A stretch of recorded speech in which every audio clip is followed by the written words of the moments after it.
मैं विकास कुमार। आप जो सीटेट का नोटिफिकेशन का इंतज़ार कर रहे हैं, आपका नोटिफिकेशन सीटेट का बहुत जल्द इंतज़ार खत्म होने वाला है।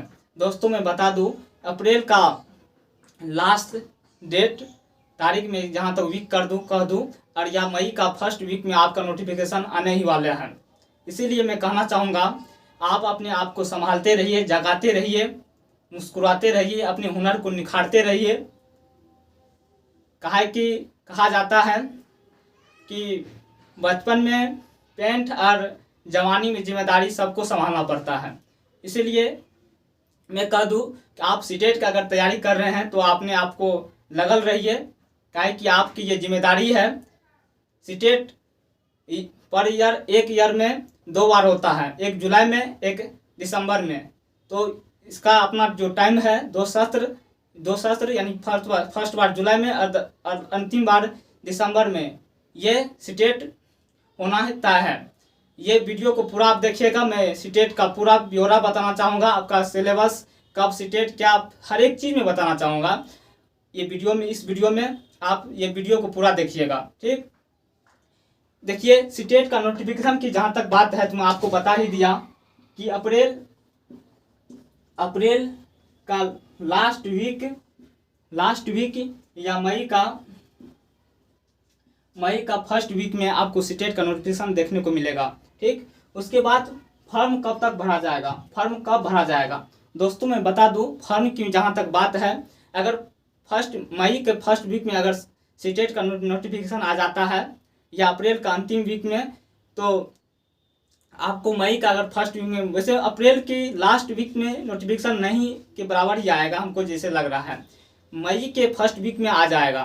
दोस्तों मैं बता दूं, आपको अगर मई की फर्स्ट वीक में नोटिफिकेशन आ जाएगा तो आप फॉर्म जस्ट अगले दिन से भरा जाएगा और 1 मंथ उसकी टाइम रहता है, 1 मंथ तक आप फॉर्म को भर सकते हैं, ठीक। उसके बाद एग्ज़ाम की तारीख क्या होगा, एग्ज़ाम की तारीख की मैं बता दूं, एग्ज़ाम की तारीख क्या होगा। जस्ट अगर जुलाई में आपको एग्ज़ाम की तारीख डेट हर एक चीज़ बता दिया जाता है और अगस्त में एग्ज़ाम हो जाता है। कहीं कितने बार अगस्त में भी हुआ है, जुलाई में भी होता है। इसीलिए ये जुलाई की अंतिम या अगस्त में ये 2 मंथ में एग्ज़ाम हो जाता है, ठीक। मैं यानी कि सीटेट 2025 की जैसे बात करूं तो उसके बाद मैं बोलता हूं आपको कि सिलेबस चेंज होगा क्या। आपका सिलेबस नहीं के बराबर चेंज होगा। वैसे तो यूट्यूब पर बराबर की मात्रा में आप देखे होंगे, वीडियो देखते ही होंगे, तो सिलेबस चेंज के बारे में जिक्र किया जाता है। आपका सीटेट का सिलेबस चेंज नहीं होगा, जैसे सीटेट होता था वैसे ही होगा। मैं बता दूं आपको। उसके बाद है एग्ज़ाम ऑफलाइन होगा या ऑनलाइन होगा।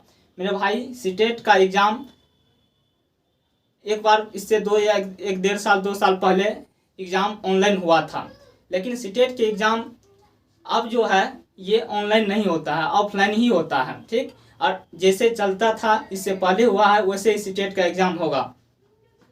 उसके बाद में सिलेबस में बता दूं, सिलेबस में सीटेट में क्या सब पूछा जाता है।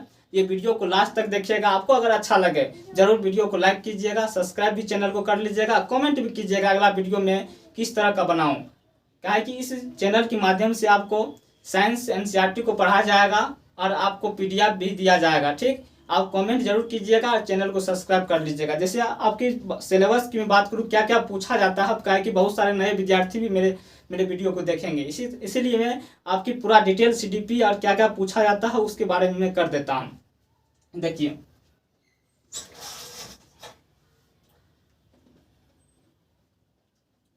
मैं 1 to 5 की जैसे बात करूं, 1 to 5 की मैं बात करूं, 1 to 5 की मैं बात करूं तो इसमें सीडीपी 30 नंबर का पूछा जाता है, ठीक।